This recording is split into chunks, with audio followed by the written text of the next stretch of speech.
Bonjour, bonsoir daholo tsika rehetra ny tokantrano sy amin'ny toerana indray izay moantsika ny fampianarana dia manonona ny fiadanan'ny tompo sy ny fahasoavany ho amintsika mandrakariva. Iroso indray tsika ny amin'ny lesona izany ary ny lesona ataontsika amin'ity an'ity dia mamarana ilay toko faha 700 izany tsika ny amin'ilay famiazam-boaloboka eny ivelan'ny tanàna ka rehefa nofiazina teny ilay voaloboka no hitsakitsahana teny dia nivoaka ao izy ny ratiny le rano boaloboka tao anatiny izany ary tsy inona nivoaka tao fa le rano nivoaka tao ka io maneho an'ilay fitsarana ny firenena izany hoe miampatrapatra amin'ny tany ny fahotany mahatratra amin'ny labirety soavaly araka ny resantsika farany iny ary ny fivelaran'ny fiampetraparany dia mahatratra 1600 stade na 900 stadio ka efa vitantsika mikasika an'izay fa tsy resaka an'izay intsony tsika fa anoho le lesontsika dia nizahatra ho resahantsika eo dia hoe maninona moa izany no le famiazana no atao eny ivelan'ny tanàna. Inona ny tiantenina amin'ilay hoe ivelan'ny tanàna ka io no resahantsika kely mikasika ty amaranantsika le lesona izany ny amin'ny toko 700. Kanefa ny alohan'ny zavatra rehetra dia manasa antsika hiaraka hivavaka ary hivavaka antsika metraka fotoana teny tamin'Andriamanitra. Jehovah'Andriamanitra iray io mankalaza anao izay midery anao ary manome voninahitra anao. Mananitra avy ny anaranao izay hatramin'izao ka ho mandrakizay. Misaotra iray fa noho ny fahasoavanao no nahafahanay hiara-hianatra indray ny teninao amin'ny teny ity. Ko dia mangataka aminao izay iray. Aoka iray ilay fanahinao mahery, fanahinao masina anie no hirotsaka aminay amin'ny fahafenona ka izy no hampianatra anay ny fahamarinanao. Satria ny famohan-kevitry ny faminaniana tokoa dia tsy efa ny fahendren'olombelona na ny fahalalana fa amin'ny alalan'ny fanahinao irery ihany. Koa dia mitenena aminay iray eo fa vonin-kiheno izay vahoakanao. Hitany koa nefa izay iray raha manatrika anao ito dia manatitra ny fisaorana anao mandrakariva ny amin'izay rehetra efa nataonao taminay.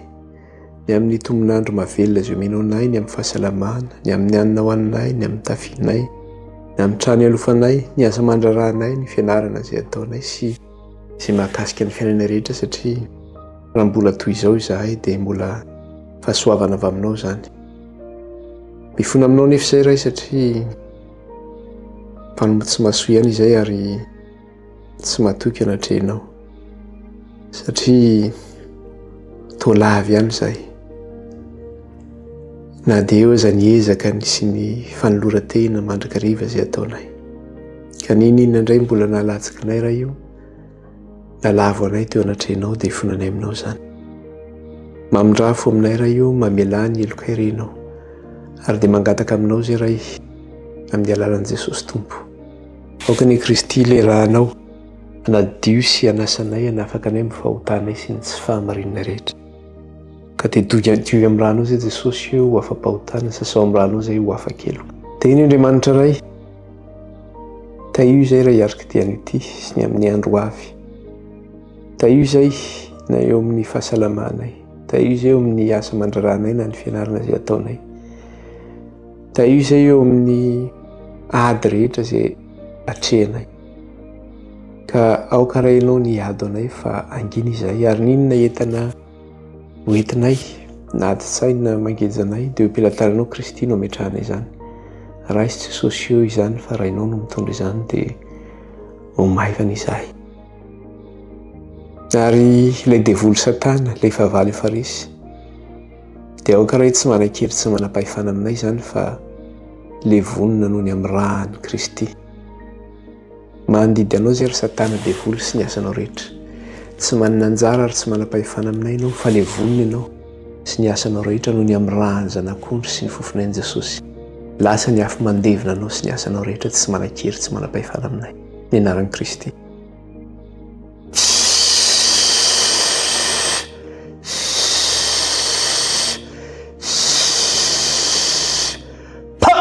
Ravy Satana sy ny asany rehetra tsy manan-kery tsy manam-pahefana aminay na dia kely monja aza. Levony Satana sy ny asany rehetra noho ny amin'ny rahan'i Kristy sy ny fofonay. Dia raina mandrakizay ny anaranao ray, kalazay ny anaranao. Mena voninahitra ny ianao ray hatramin'izao ka ho mandrakizay. Ko ankehitriny ray io raha hianatra amin'ny teninao ry izahay dia mitenena ray fa voninkaino izay mpanomponao. Ny anaran'i Jesosy. Amen. Irosoaritsika ny amin'ny lesona irositsika ny amin'ny lesona iverenantsika vakina ary zany le eo amin'ilay apokalypsy toko 7:10 dia ny andininy 20. Apokalypsy toko 7:10 ny andininy 20. Ary voahitsaka teny ivelan'ny tanàna ny famiazana ary avy teo ny famiazana dia nisy rano adifitra hatrany amin'ny labirin'ny soavaly ka lasa hatramin'ny 900 stadio. Ka ile tapany voalohany io ny resantsika satria io tsy voaresantsika zany tamin'ny farany hoe ary voahitsaka teny ivelan'ny tanàna ny famiazana ozy izy. Dia ino hoe famiazana io fa le famiazam-boaloboka zany.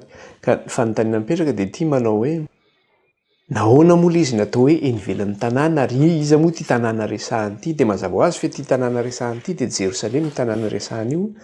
Ka le famiazana zany teny ivelan'ny Jerosalema no nanaovana an'ilay famiazana.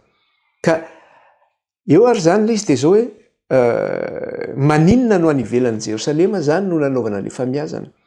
Dia voalohany indrindra dia hoe araka ny efa hitantsika ato amin'ny boky ny Apokalypsy dia symbolika ihany zany izy io. Ny fomba fiteny io zany symbolika.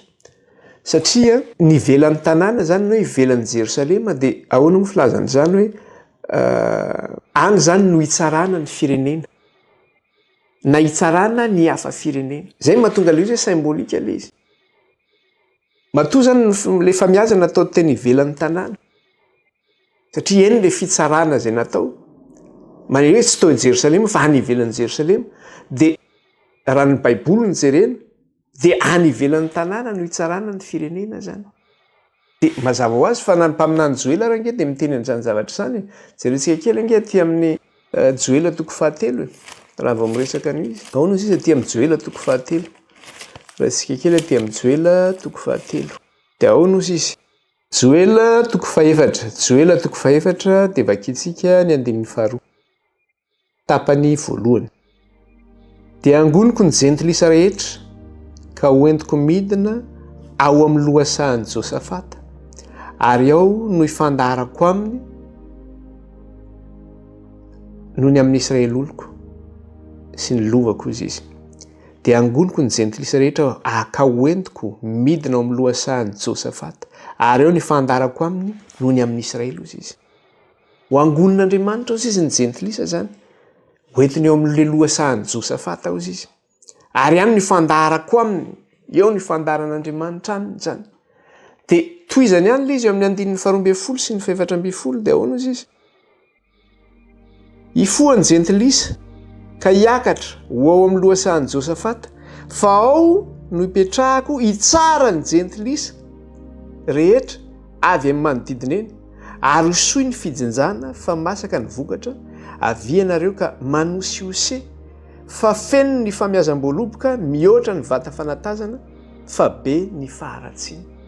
Io le zavatra resantsika zany aty amin'ilay Apokalypsy toko 7:10. Raha miresaka izy le hoe famiazam-boaloboka eny ivelan'ny tanàna.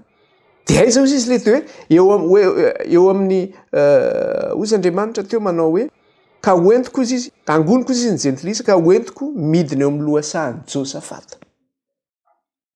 Dia eo no ipetrahako izy Jehova hitsara ny jentilisa rehetra avy ny manodidina eny. Dia mamerina izy manao hoe ary hosoy ny fijinjana fa masaka ny vokatra avy ianareo ka manosy ise fa feno ny famiazam-boaloboka mihoatra ny vata famasana fa be ny faharatsiana ozy izy. Dia io zany miresaka le Apokalypsy toko 7:10 zay niresantsika teo. Iza moa ty lohasahan'i Josafata ity? Raha vao miresaka zany tsika hoe i lohasahan'i Josafata io dia ny hevitra n'le lohasahan'i Josafata dia hoe lohasahan'ny fitsarana zany io. Lohasahan'ny fitsarana zany raha vao miresaka le hoe lohasahan'ny Josafata satria eo amin'le andininy 7:10 izy miresaka an'io. Manao hoe tapany farany fa efa atongotra ozy izy ny andron'i Jehova eo amin'ny lohasahan'ny fitsarana. Zany hoe le lohasahan'i Josafata zany lasa iny lohasahan'ny fitsarana satria eo no hitsaran'Andriamanitra any jentilisa. Dia hoe maninona moa no hoe any amin'le lohasahan'i Josafata zany nanaovana le fitsarana? Inona no mahatonga an'io? Zany hoe tsy maintsy misy tantara teo amin'ny zanak'Israely zany nitranga matoa eo no andraisana le hoe any no hitsarana lay firenena zany. De nisy tokoa zay tantara zay teo amin'ny tantaran'ny zanak'Israely any amin'ny tantara faharoa toko faharoapolo any no miresaka anazy io. Inona ny zavatra mitranga amin'ny tantara faharoa io? Raisika kely le izy. Tantara faharoa toko faharoapolo. Tantara faharoa toko faharoapolo. De inona no zavatra misy teto? Josafata moa marina tsara zany fa mpanjakan'ny Joda teo amin'ny tanin'ny Israely. De tonga ny fotoana zany zay niakaran'ny taranaka Amona, ny taranaka Moaba ary ny taranaka ny avy any amin'ny tendrombohitry Seira zany tonga nanafika ny Joda zany. Zany hoe firenena maro zany, firenena samihafa zany izy ireo no nikambana nanafika any firenen'ny Joda. De rehefa tonga izy miaraka amin'ny miaramila maro be eniny Josafata ny fiaviany, de nangovitra Josafata natahotra ary tsy izy irery ihany natahotra fa ny zanak'Israely ihany koa de natahotra niaraka taminy. De inona ny zavatra nataon'i Josafata? Ny zavatra azo atao indrindra satria Josafata matahotra an'Andriamanitra de nitady an'Andriamanitra no nataon'i Josafata. Ary nampiantso fifadikanina izy niaraka tamin'ny zanak'Israely hoe andao hitady an'i Jehovah tsika. Vakitsika ny andinin'ny 7 mikasika an'izay. Vakitsika mihitsy ny andinin'ny 1 ka hatramin'ny 7 tsy maninona, zao no teneniny eo. Ary ny afaka zany dia avy ady tamin'i Josafata ny taranaka Moaba, taranaka Amona mba amin'ny ankoatran'ny Amonita. Ary nisy tonga ka nanambara tamin'i Josafata hoe indreo misy olona betsaka avy any andafin'ny ranomasina dia avy any Siria ho avy hiady aminao ary indreo izy eo Azezo Tamara eny Anjedy izany. Dia natahotra Josafata ka nanatrika tsara hitady an'i Jehovah sady niantso andro fifadikanina ho an'ny tanin'ny Joda rehetra. Dia nangono ny Joda angataka famonjenan'i Jehovah eny avy tamin'ny tanànan'ny Joda rehetra hitady an'i Jehovah izy. Zany hoe tsy izy irery ihany fa nanangona ny taranaka ny eo amin'ny firenen'ny Joda rehetra izy. Nampiantso azy ireo hanao andro fifadikanina dia nifadianina mihitsy nangataka famonjena zany tamin'i Jehovah Andriamanitra iray.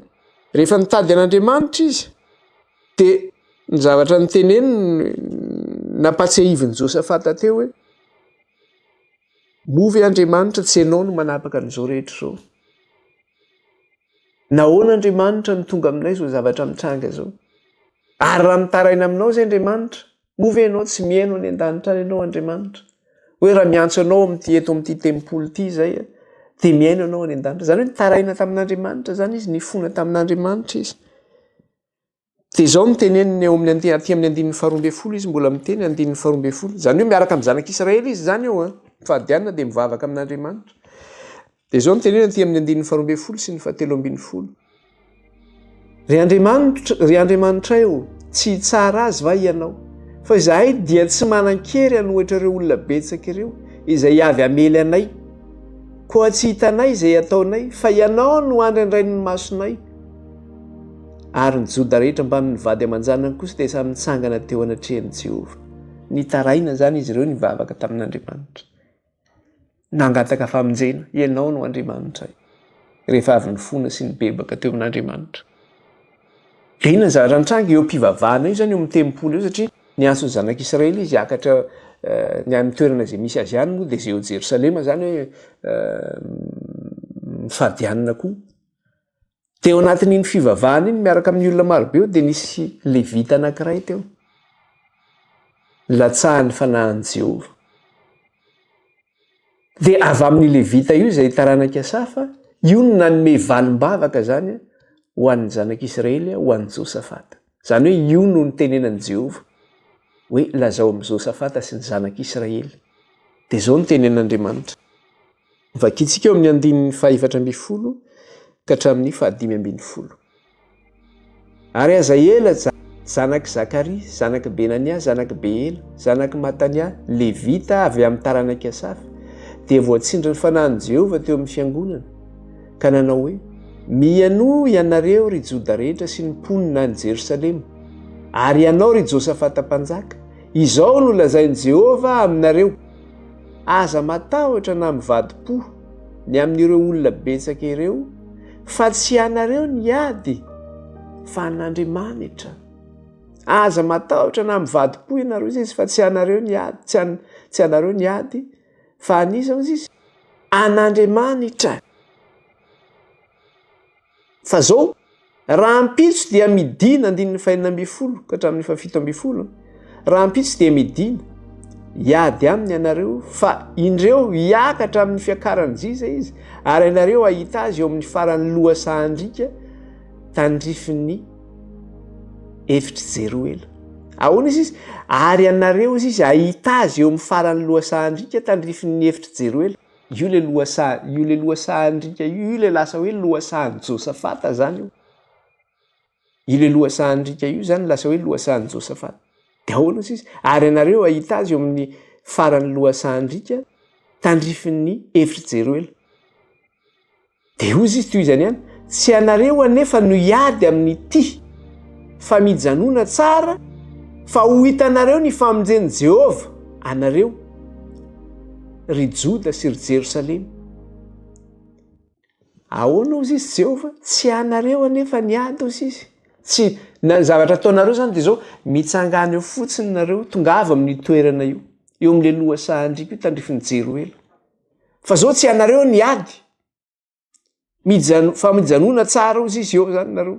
Fa ho hitanareo ny famonjen'i Jehova ry Joda sy Jerosalema. Aza matahotra na mivadi-po fa raha ampitso dia mivoa iady aminy fa Jehova no momba anareo. Fa Jehova no momba anareo. Tena namaly vavaka Andriamanitra zany. Dina zavatra najaon'i Josafata sy ny tanànak'Israely. Natoky izy nino ny tenin'i Jehova izy. Dia nankalaza an'Andriamanitra. Rehefa naheno izany Josafata 9:40 dia natoka tamin'ny tany Josafata ary ny Joda sy ny mponina rehetra ny Jerosalema niankohaka teo anatrehany Jehova ka nivavaka. Dia nitsangana ny Levita taranaka Kehatita ny taranaka Koreta mba hiderany Jehova Andriamanitry ny Israely tamin'ny feo mahery indrindra. Ary ny fomaraina koa izy dia niaingana kany amin'ny efitra Tekoa. Ary no nivoaka izy dia nitsangana teo Josafata ka nanao hoe mianohy ary Joda sy ianareo ry mponina eto Jerosalema, mianohany Jehova Andriamanitrareo dia ho tafatoetra ianareo. Mianohany mpaminany dia ambinina ianareo. Mianohany Jehova Andriamanitrareo dia ho tafatoetra ianareo. Mianohany mpaminany dia ambinina ianareo. Hoe matokiany Jehova. Matoki ny mpaminany Jehova. Ina moa ny tenen'ilay mpaminany teo? Le name valim-bavaka Jehova amin'ny alalan'ny mpaminany. Ary ny valim-bavaka teny Jehova dia hoe zany hiady. Dia Josafata zany mampahery andreo mianohany Jehova ozy izy dia ho tafatoetra ianareo. Mianohany mpaminany dia ambinina ianareo. Raha mino zany ianareo dia hivoaka mpandresy fa aniza niady? Any Jehova niady fa tsy anareo niady. Dia inona zavatra nataony zareo? Nankalaza an'Andriamanitra izy. Lasa izy zany nitsangana maraina dia nankalaza an'Andriamanitra izy, deran'Andriamanitra zany hoe zareo andeha hiady zany dia fankalazana an'Andriamanitra nataony eo. Ohatran'ireny le mpiray fanantenana reny le mandeha hoe andeha hivavaka tonga ny sabata dia andeha hivavaka dia ohatran'ny misy fivoriam-be zany dia manao spécial monjy fivoriam-be. Dia rehefa monjy fivoriam-be iny dia ao anatin'ny spécial ao dia midera an'Andriamanitra hoe kely sisy any andrasany eto dia oty izahay Jerosalema vaovao no tsara. Fankalazana an'Andriamanitra sy fiderana an'Andriamanitra zany no ataon'izy ireny. Andeha any amin'ilay lohasahandrika zareo tandrifin'ny jero ela zany. Dia rehefa nanomboka nihiry izy nankalaza an'Andriamanitra, nitsangana satria nanaiky niaino ny tenin'ny mpaminany izy, nino ny tenin'ny mpaminany fa Jehova niady azy. Dia nandeha niainga koa zareo. Na dia atao hoe vitsy ary izy mihoatra ny reto firenena maro izay mitambatra reto hiady aminy zany. Dia niainga zareo nideran'i Jehova, andeha ho eny amin'ilay toerana izay nitenen'i Jehova hoe mitsangana any ozy izy Jehova fa izaho niady fa nareo angina. Aza matahotra ozy izy Jehova na mivadi-po fa anahy niady. Fa ho hitanareo ny fandresena ozy izy izay ataoko eo aminareo. Dia rehefa nanomboka nihira ary izy ireo sy nankalaza an'Andriamanitra dia izao no teneny eo amin'ny 9:20. Vakitsika ny 9:20 ka hatramin'ny 7:20. Ary vao nanomboka nioby sy nidera ireo dia nasiany Jehova otrika amely ny taranaka Amona sy Moaba sy ny avy any tendrombohitra Seira, izay avy amelony Joda ka dia resy ireo. Zany hoe nanaovan'Andriamanitra rehefa nanomboka niry iny zany zanak'Israely, dia nanao otrika Andriamanitra amin'reto fahavalon'ny Israely reto. Inona moa otrika embuscade zany? Nanaovan'Andriamanitra embuscade zany reto fahavalon'ny Israely reto, reto firenena telo izay niakatra reto avy amin'ny hava-firenena nafika ny zanak'Israely. 17 dia nitsangana ny taranaka Amona sy Moaba namely an-tendrombohitra Seira ka namony sy andringana azy. Ary noho ny voaringana ny mponina tany Seira dia nifandringana kosa izy samy izy ihany. Zany hoe rehefa Jehova ny miady anao, iza ny atohatra anao? Rehefa nanaovan'Andriamanitra otrika reto satria niakatra zany izy telo miataona hoe taranaki Amona, taranaki Moaba ary ny taranaki avy any amin'ny tendrombohitry Seira. Ka zareo hiakatra iady amin'ny zanak'Israely ity tonga amin'ilay lohasandrika, inona ny zavatra nisy? Lasa niady hatrany indray zany izy reto. Satria Andriamanitra nanao embuscade, nataon'Andriamanitra niady hatrany le firenena. Ka ny taranaki Amona sy ny taranaki Moaba, nanino? Niotrika izy ireo amely any reto taranaki avy any amin'ny tendrombohitry Seira. Dia rehefa maty ny firenena avy any amin'ny tendrombohitry Seira, dia nifameliny iray ny taranaki Amona sy ny taranaki Moaba, nifamono. Dia maty teo daholo izy rehetrarehetra. Ny fanangana sabatra, ny fanangana lefina zany izy reto. Dia izao no teneniny eo amin'ilay toyany eo amin'ilay 220 dia ahoana izy. Ary nefa ry Josafata, nanino? Andeha eny amin'ny lohasandrika io. Ary noho ny tonga teo amin'ilay fitazanana any anefitry ny Joda, dia nijery ireo olona betsaka ireo, ka indreo nisy faty niampatrapatra tamin'ny tany, ka tsy nisy hafa nandositra. Rehefa tonga teo amin'ilay toerana zany zareo dia nanao ano? Faty miampatrapatra ny hitan'ny taranaki Joda teo. Maty teo daholo ny taranaki, maty teo daholo zany le fahavalon'ny Israely. Dia inona ny zavatra nitranga teo? Rehefa maty teo moa zareo dia nandritra ny 3 andro zany ny zanak'Israely teo nanino, satria ny faty miampatrapatra. Dia nisy ahoana izy ity? Ary namaby teo zany ny zanak'Israely. Lasa nisy butin zany teo. Ohatrany hoe nahazo fitahiana teo ny zanak'Israely satria nisy zareo reto rehefa mandeha dia inona misy zavatra be dia be miaraka aminy zany. Misy volamena, vola sy ny sisa. Dia nanangona nahazo harena be teo indray ny zanak'Israely zany nitahin'Andriamanitra satria maty teo ilay fahavalo ary nandritra ny 3 andro ny zanak'Israely zany. Nanino? Nanangona teo 520. Ary avy amabo azy Josafata sy ny vahoakany dia nahita harena betsaka sy faty ary fanaka sarobidy teo izy, ka dia namaby ny ohatra noho izay zakany hoentiny ary atelona ny nanangona ny babo fa be dia be ireny atelona. Dia toizany ary tamin'ny andro faefatra ozy izy, zany hoe teo amin'ilay lohasandrika ihany zany, izay natsoina hoe lohasahan'i Josafata. Ary tamin'ny andro faefatra dia nivory teo amin'ny lohasahan'ny Beraka izy. Fa tano ny nisaorana an Jehova, poy izany no nanaovana izany tany hoe lohasaha Beraka mandraka androany. Zany hoe itoerany koa zany dia natsoina ino ny lohasaha io? Hoe lohasahan'ny Beraka. Maninona ilay izy natsoina hoe lohasahan'ny Beraka?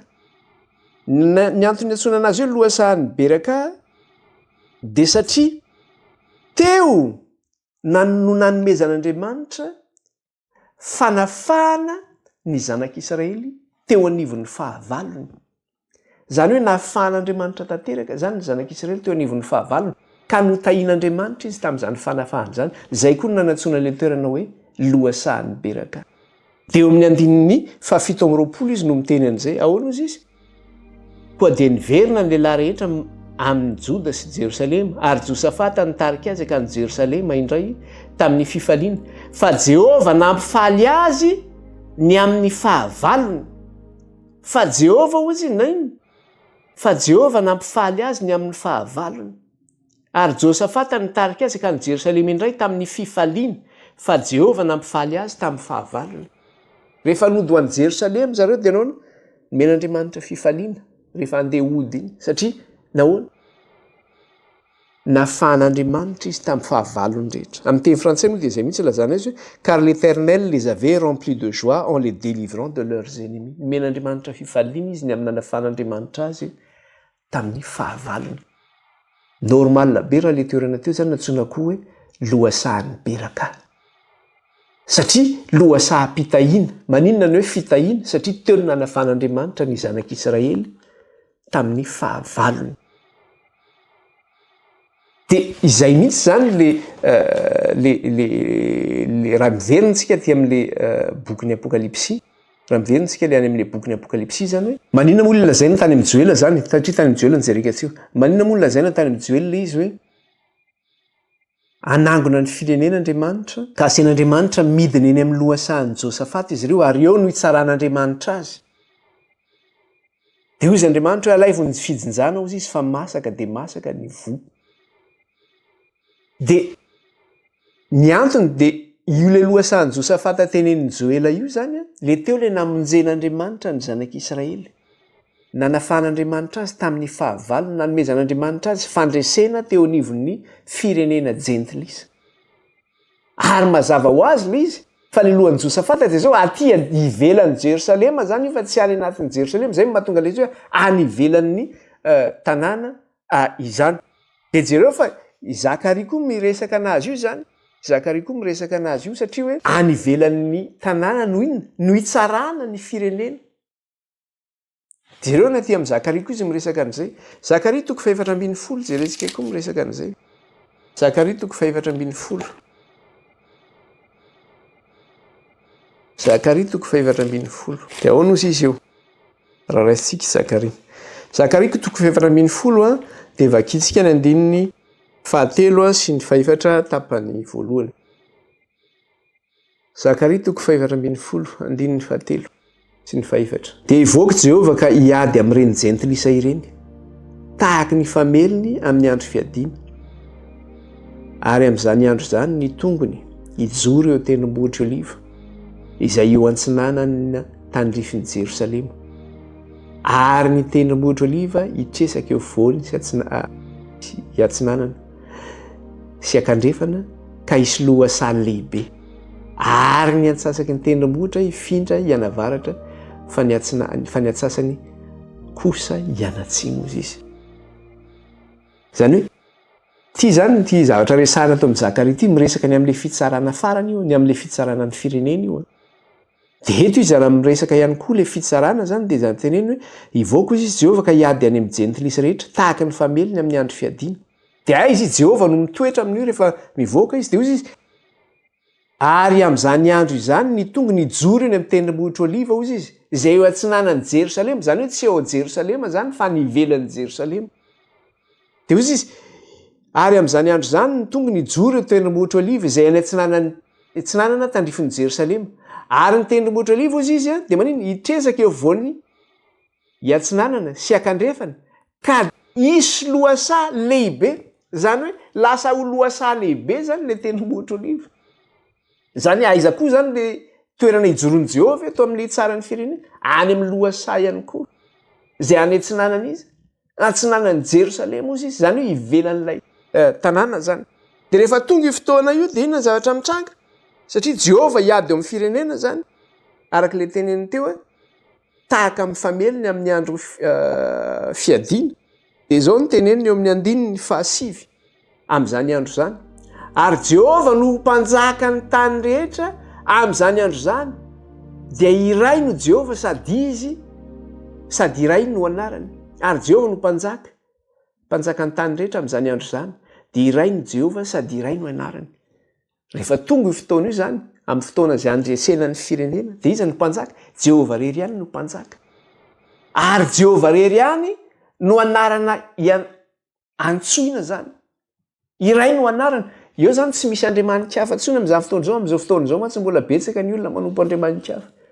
Manompo any Bouddha, manompo amin'ny toeran-tsampy maro samihafa hoe misy andriamanitra zao, andriamanitra ny rano.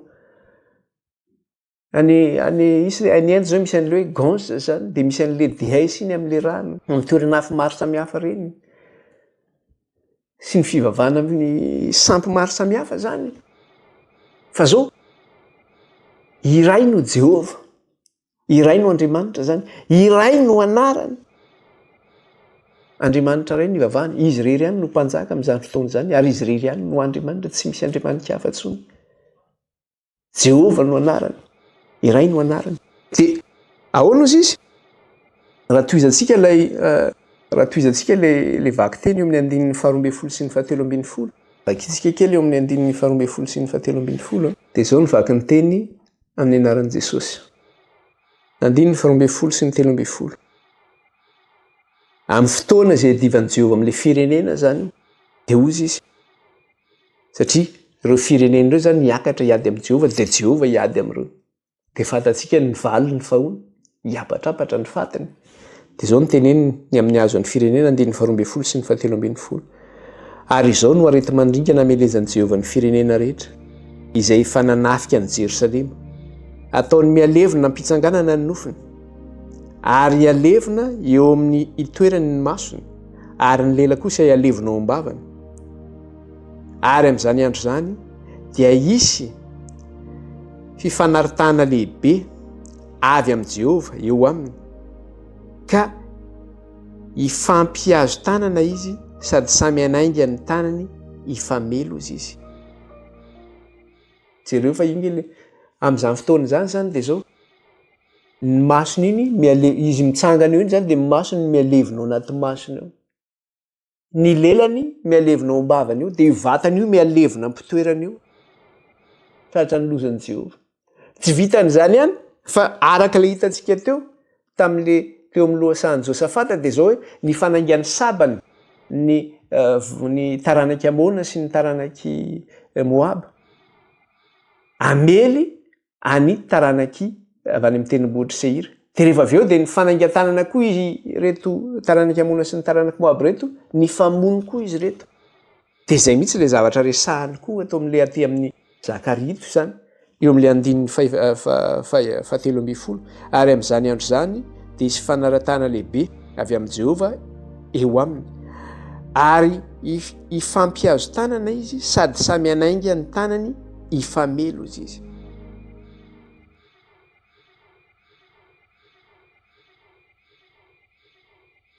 Ahoana tsara ozy izy teo?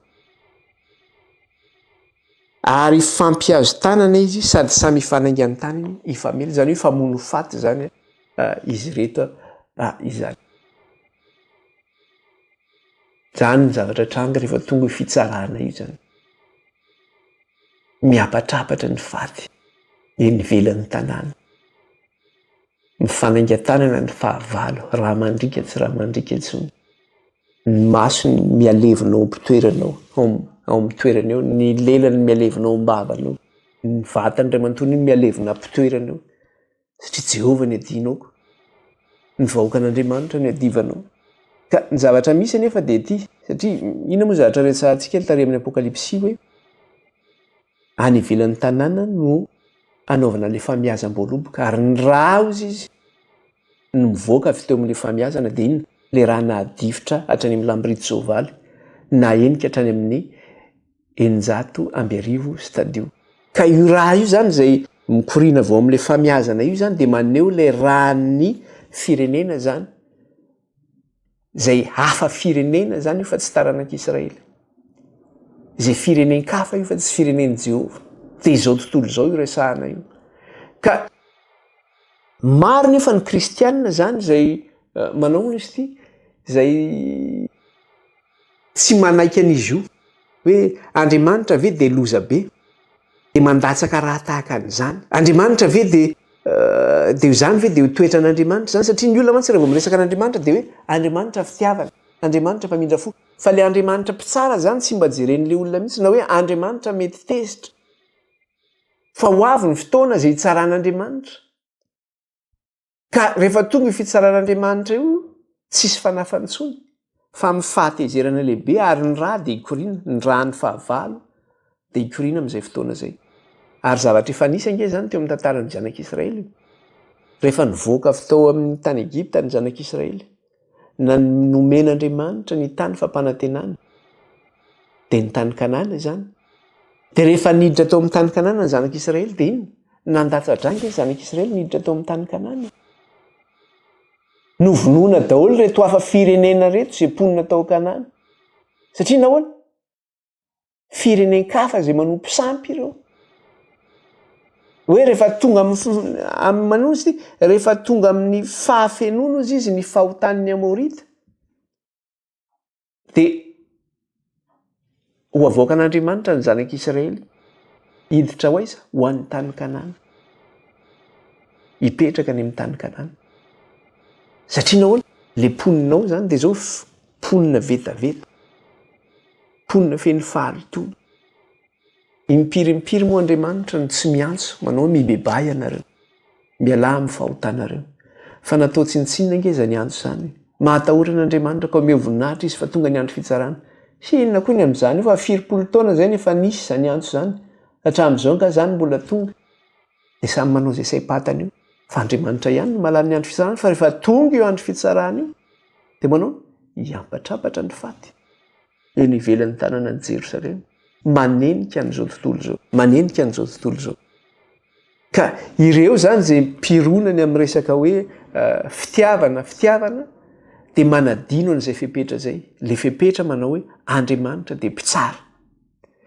Fa ireo izay mpitory lava n'ity resaka hoe fitiavana ity, na hoe mahay an'le teoria ny resaka fitiavana, tsy mbola niaina tamin'izany hoe fampahoriana izany, ny amin'ny resaka hoe fanalam-baraka, ny fanaovana tsintsinina, ny fanenjehana, ny eso, ny latsa. Tsy mbola natsapan'izany hoe fangidin'ny tsy fahamarinana natao tamin'izany. Tsy tsapan'ireo zany. Fa raha miaino anatin'ny fahamarinana ianao, dia tsapanao zany satria nahoana? Sambatra hoy Kristy izay enjehana noho ny amin'ny fahamarinana. Satria rehefa mitoetra amin'ny fahamarinana ianao dia manino? Ho enjehana ianao, ho aratsiana ianao, ho ampahoriana ianao. Ka ilay fitiavana zany, raha vao miresaka ilay fitiavana tsika dia zao, ny fitiavana zany tsy misy fitsarana marina dia tsy azo antsoina hoe fitiavana. Ny fitiavana tsy misy fahamarinana zany dia tsy antsoina hoe fitiavana. Ka ny fahamarinan'Andriamanitra nefa misy fitsarana marina ny fahamarinan'Andriamanitra io. Ohatrantsika zao miteny manao hoe raha mbo miresaka tsika ny tribonaly, dia miteny tsika hoe palais de justice na hoe lapan'iza, lapan'ny fitsarana, na ihany koa antsoina hoe lapan'ny fahamarinana. Satria any amin'ilay lapan'ny fitsarana any no hitsarana zany. Ka raha manana ny marina ianao dia mivoaka iny ianao, afaka madidio zany ianao. Fa raha nanao meloka ianao dia vo inona? Ny eloka izay nataonao no hitsarana anao zany. Dia izay mihitsy ilay izy hoe ny fitiavana zany tsy misy fahamarinana na hoe tsy misy fitsarana marina dia tsy azo antsoina hoe tena fitiavana zany zay. Fa ny atao hoe tena fitiavana dia miaraka amin'ny fahamarinana, miaraka amin'ny fitsarana marina. Zay ny atao hoe tena fitiavana. Ka ao amin'ny soratra masina raha vao miresaka zany tsika hoe fitsarana na hoe fitsarana marina, dia miaraka foana izay fahamarinana zay zany amin'ny resaka hoe fitiavana na hoe fahatsarana. Zavatra tsy misaraka zany ireo. Ny fahamarinana zany atao amin'ny soratra masina, na hoe io mantsy nazona le hoe fitsarana. Le fitsarana marina atao amin'ny soratra masina zany dia zao tsy misaraka zany io amin'ny fitiavana sy ny fahatsarana. Fa araka ny teneniko teo, araka ny ankabeazan'ny kristianina dia manasaraka foana le fitiavan'Andriamanitra sy ilay hoe fitsarana na ilay hoe fahamarinana. Tsy azo sarahana reo fa miaraka reo zany. Dia izao no tenena aty amin'ny salamo raha mijery tsika aty amin'ny salamo. Salamo fa 4:telopolo no jerentsika. Salamo fa 4:telopolo. Jerentsika kely zay. Dia ahoana ozy izy eo amin'ny salamo fa 4:telopolo. Salamo fa 4:telopolo ny andininy fahafolo. Salamo fa 4:telopolo ny andininy fahafolo. Dia ahoana izy izy? Ampahareto amin'izay malalanao ny famindramponao ary ny fahamarinanao amin'ny mahitsy fo. ampahareto amin'izay mahalala anao ny famindramponao ary ny fahamarinanao amin'ny maitso. Le famindramponao io zany, io le inona io? Le fitiavana, le fitiavana io, le fitiavan'Andriamanitra io. Le fahamarinana maneho le fitsarana. Ampahareto amin'izay mahalala anao ny famindramponao ary ny fahamarinanao amin'izay maitso. Zany hoe miaraka zany ireo fa tsy misaraka ireo zany. Miaraka ireo fa tsy misaraka. Ohatr'izay koa ety amin'ny salamy aty ihany izy eo amin'ny andininy salamy 300. Jeretsika kely zay salamy 300 izy mbola miresaka an'izay ihany. Salamy 300 dia ny andininy 720. Salamy 300 dia andininy 720. Ino ny zavatra resahana io? Salamy 300 dia ny andininy 720. Dia toy izany. Fa ny famindrampon'i Jehova dia hatramin'ny taloha indrindra ka ho mandrakizay amin'izay matahotra azy. Ary ny fahamarinany miahatra amin'ny taranaka. Ny famindrampon'i Jehova dia hatramin'ny taloha indrindra ka ho mandrakizay amin'izay matahotra azy, ary ny fahamarinany miahatra amin'ny taranaka. Miaraka zany le famindrampon'Andriamanitra sy le fahamarinana. Miaraka le fitiavan'Andriamanitra sy ny fitsarana. Tsy misaraka zany ireo fa miaraka foana zany ireo. Ka le fitiavan'Andriamanitra zany tsy azo raisina fotsiny araka ny andraisan'ny akamaroan'ny fiangonana azy amin'izao fotoana izao, ohatrany hoe resaka fihetsem-po, le hoe fitiavan'Andriamanitra, na resaka hoe teny malefaka, na resaka hoe tsikitsiky kely fotsiny. Inona moa le tsikitsiky? Ohatrany hoe rehefa miaraban'olona ianao, rehefa miresaka aman'olona dia mba mila mitsika ianao, mba mampiseho an'izay ohatrany hoe tsiky kely izay. Fa zany resaka hoe fihetsem-po zany, na resaka hoe teny malefaka, na resaka hoe tsika zany, dia zany atao hoe fampatoriana ny fahazavan-tsaina izany. Raha tokony hisokatra ny sainao zany hanaraka ny fahamarinana, dia lasa hampatoriana zany. Hampatoriana zany ny sainao. Fampatoriana ny fahazavan-tsaina zany. Ary misy olona miteny an'izany mihitsy hoe ny fitoriana nge ozy izy tsy voatery hoe mandeha mitory an'io fahamarinana io anao, fa ny zavatra ataonao ozy izy dia zao. Ohatrany hoe mila rehefa miresaka aman'olona ianao dia miteny malefaka, dia na dia mitsiky kely fotsiny ary ianao dia efa mety mba mampiova ny fon'ilay olona zay hoe ianao mitsiky. Fa nga tsy vitan'izany nge izy io, tsy vitany hoe fihetsem-po fotsiny koa izy io. Tsy vitan'izany izy io. Fa ny fitiavan'Andriamanitra zany dia zao, mitaky inona ny fitiavan'Andriamanitra? Mitaky asa mivangana ny amin'ny famonjena. Mitaky asa mivangana zany ny amin'ny famonjena ny fitiavan'Andriamanitra. Zany hoe Andriamanitra zany rehefa mity dia manao ahoana? Misy asa zany manaraka an'izay. Fa tsy hoe mity fotsiny izy dia tsikitsiky kely eny fotsiny, fa ny fitiavan'Andriamanitra dia arahan'asa foana zany. Misy asa mivangana zany hita ao anatin'izay, misy asa mpamonjena mivangana ao anatin'izay. Dia eto tsika miresaka ny amin'ny hoe famonjena, miresaka tsika ny amin'ny hoe fitsarana, satria inona moa zavatra hitantsika ny amin'ilay hoe fitsarana hoe ary hosoy ny fijenjanao fa masaka ny voa. Mantsy an'ilay mpanjakan'ny mpanjaka sy tompon'ny tompo, dia ilay zanak'olona izany izay mitondra ilay fitsarana. Dia ny fitsarana voalohany dia fantatsika tsara fa ilay famonjena ny olom-bovonjy. Ny fitsarana faharoa dia maneho ilay fitsarana an'izao tontolo izao zany, izay manana ny marika ny Biblia zany, izay tsy inandray ilay tombo-kasehan'Andriamanitra. Ka raha vao miresaka tsika zany ilay hoe fitiavana, dia manao ahoana? Maneho ilay asa-pamonjena nataon'Andriamanitra iny. Dia hita mivangana izay ny famonjena ilay olom-boafidy. Fa amin'ny lafiny anankiray kosa nefa dia zao, itsika olom-boafidy dia zao tsy afaka hovonjena tsika, ary tsy voavonjy tanteraka tsika raha tsy maninona, raha tsy voafongotra tanteraka ilay ratsy. Ka ho fanamarihana zany ilay famonjena izay nataon'Andriamanitra ho atsika, dia zao tsy maintsy ho tsaraina tanteraka ihany koa ilay ratsy, ary ho fongorana tsy hisy intsony. Ka rehefa tonga izay fotoana izay dia tanteraka ny famonjenantsika zany. Satria ho fongotra ny ratsy.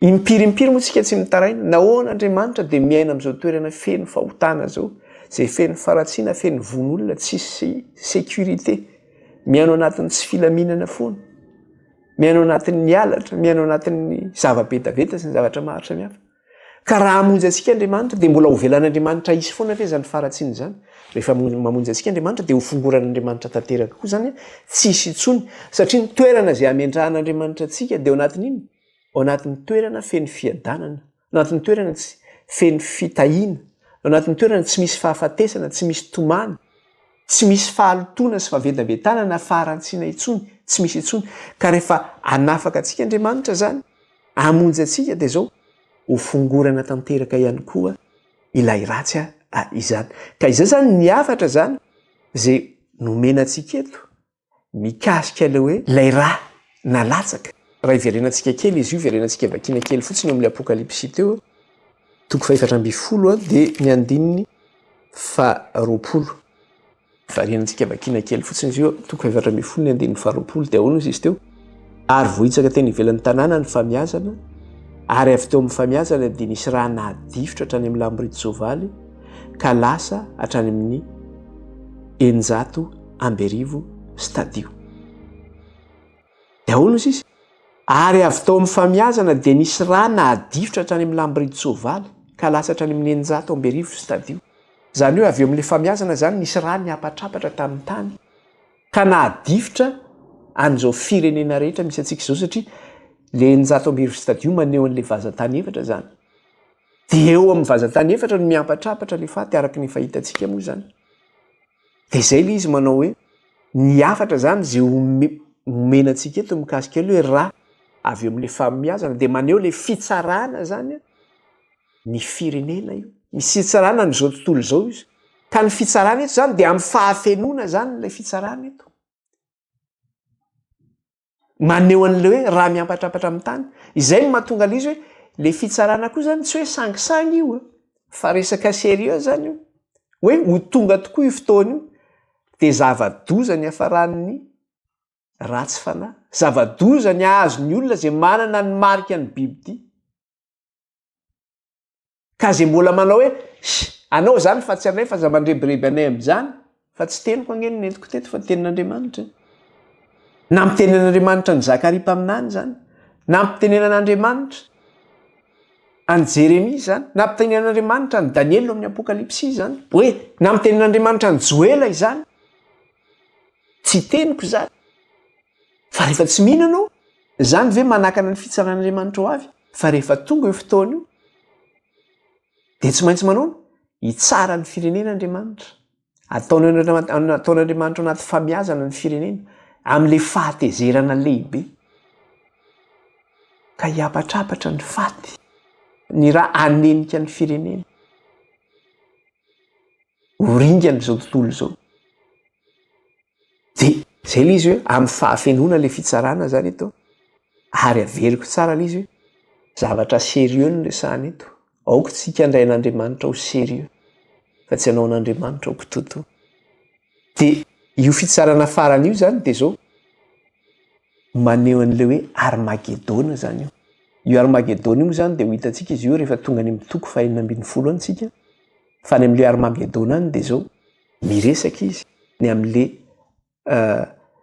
fifanatrehan'ny herin'Andriamanitra amin'ny herin'ilay ratsy zany hoe le ady lehiben'Andriamanitra tsy to zany io resahany ito any amin'ilay hoe Armagedona izay adin'Andriamanitra sy Satana adin'Andriamanitra miaraka amin'ny vahoakany amin'ny Satana miaraka amin'ny vahoakany fifanandrinana lehibe zany le ady lehiben'Andriamanitra tsy to ka io zany le ady farany io resahany eto io zany fiapatraparan'ny fatin'ny firenena io dia maneho an'ilay Armagedona ka ho famarana anazy dia zao hoe raha zay no azoko amin'ny tinana le lesona dia zao hoe na zany ianao manana le tombo-kasen'Andriamanitra dia ho jinjaina zany ianao ho amin'ny fiainana mandrakizay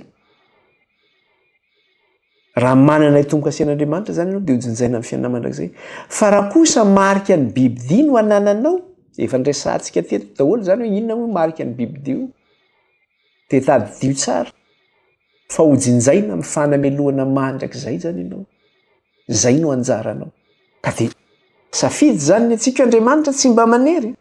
Fa zao samy mandray zay tandrifiny daholo rehefa tonga zay fitsarana zay.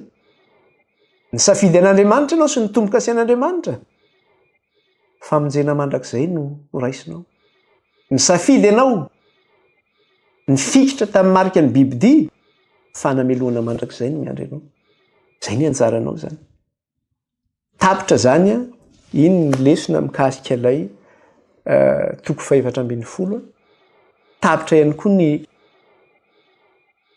lesona zany a makasika ilay ivombesatry ny bokin'ny Apokalipsia.